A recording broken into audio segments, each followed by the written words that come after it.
қадірменді ағайындар, кәсіпкерлер, жалғастырамыз. Келесі бағдарлама тағы бір жақсы мүмкіндік. Оны да көп кәсіпкерлер біле бермейді. Енді бұл бағыт сыртқа шығатын біздің кәсіпкерлер егер өнімді сыртқа экспортқа шығарған кезде соған возмещение қаражаттарын өтеуге болады. Көптеген мүмкіндіктер қарастырған. Мен соны қарапайым тілмен сіздерге айтып берейін. Қандай мекеме осы бағдарламамен айналысады? Кастрейт деген мекеме бар. Осы нацкомпания, солар осы бағдарламаның операторы, соларға ұсыныстар түседі, соларға заявка түседі, солар ұсыныстарды қарастырып, возмещениесін жасайды. Енді кеттік. Қараңыздар. Бұл бағдарламада кімдер қатыса алады? Сол ең бірінші жеткізім келіп отырған мәлімет, ақпарат, осы бағдарламаға кім қатысады? Ең бірінші қайтадан айтып өтейін. Біздің алдыңғы бағдарламаларда Қазақстанға сататын өнімге кететін қаражаттарды өтеу, ол бойынша бір мүмкіндікті көрдік, зерттеп жатырмыз. Енді экспортқа, шетелге, басқа мемлекетке сатқан біздің өнімді соған кететін рекламасынан бастап, соған кететін қаражатқа дейін кімдер алуға болатын, соны сіздерге толықтай ақпарат берейін. Бірінші, осы бағдарламаға мына жерде жазып қойған ауыл шаруашылық өндіріс кооперативтері қатыса алады екен.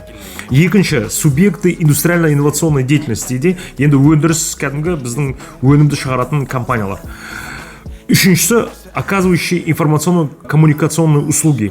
Осы ақпараттық коммуникациялық сервисті қызмет көрсететін компанияларда қатыса алады екен. Енді оны әрі қарай мен кішкене тиянақты зерттейміз, ішіне көбірек қараймыз. Сонымен бірге ең қызықты бұл қандай мүмкіндіктер, қандай шығындарды өтеуге болатынын мен сіздерге айтып өтейін. Қараңыздар, мына жерде жазып қойған, какие виды затрат подлежат возмещению, қандай шығындарды біздің өнім шығаратын кәсіпорындар осы бағдарламаға қатысып шығындарды өтеуге болады. Бірінші, участие в зарубежных выставках, форумах, ярмарках, конкурсах, конгрессах дейді. Шетелде өтіп жатқан халықаралық көрмелер, форумдар, жәрмеңкелер, конкурстар және конгресстер. Соның ішінде не кіреді, қандай қаражаттар? Регистрационный взнос. Қатысу үшін регистрационный взнос төлейді. Екінші, аренда выставочных площадей. Сол жақта көрме болып жатқан кезде енді сол көрмеге қатысу үшін қаражат төлейді. Сол кәдімгі бір 4, 6, 8 квадрат метр алу үшін, соған қатысу үшін көрмеге біздің өнімді біз осындай Қазақстанда өнім шығарамыз деп, сол жақта көрмеге қатысқан кезде сол аренда выставочных площадей кәдімгі қаражатты өтеуге болады. Үшіншісі, изготовление, аренда, монтаж, демонтаж выставочных стендов, дополнительное оборудование. Енді соны құрған кезде көрмелерде көбінесе енді сіз бірінші жайды алған кезде соған төлейсіз, және мына выставочный оборудование соны көркейтетін, соны былай оборудованиясы бар, сол арнайы баға тұрады, соған кететін шығындарды өтеуге болады. Разработка, дизайн и оформление выставочных площадей. Қосымша енді қасыңыз, жеріңіз бар, оборудованиеті, енді соны көркейту үшін әдемілік кәдімгі осындай компания қатысады, ішіне көптеген сондай рекламалық форматты жасайтын, оны да өтеуге болады. Разработка, дизайн, оформление выставочных площадей.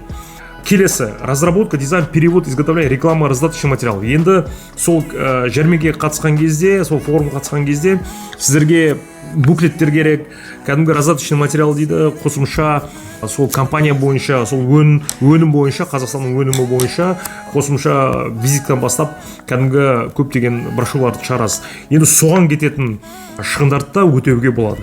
Перелет эконом-классов 2 сотрудника.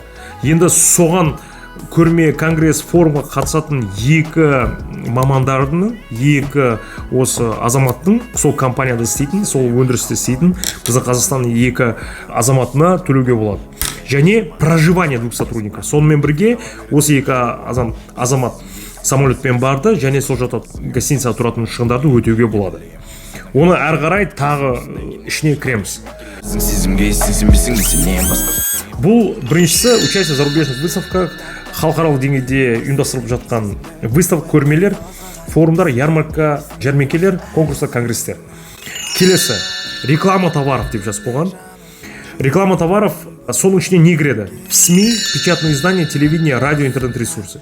Енді мен осы неге бара жатырмын, халықаралық деңгейде өнімді, Қазақстанда өнімді сол жақта шығармақшымын. Соны сол жақта газеттер бар, телевидение, радио деген сол жақта роликтер шығару керек. Сол роликтерге шығатын қаражаттарды өтеуге болады. В СМИ, средства массовой информации. Келесі, в общественных местах. Баннеры, растяжки, лайтбоксы, трансляция аудио-видеороликов, реклама на наружных поверхностях и салонах общественного транспорта. Енді баннерлерде, растяжка дейді, басқа мына Ресей болсын, Европа болсын, басқа Өзбекстан болсын, Қырғызстан, Тәжікстан, Түркменстан болсын, сол жақта кететін баннерлер, лайтбокстар, кәдімгі осы біздің Қазақстанда өнім рекламасын жасауға кететін қаражатты өтеуге болады. Керемет. Оны енді қаншалықты біздің көп компаниялар қатысып жатқанын көреміз, отчеттарын қараймыз.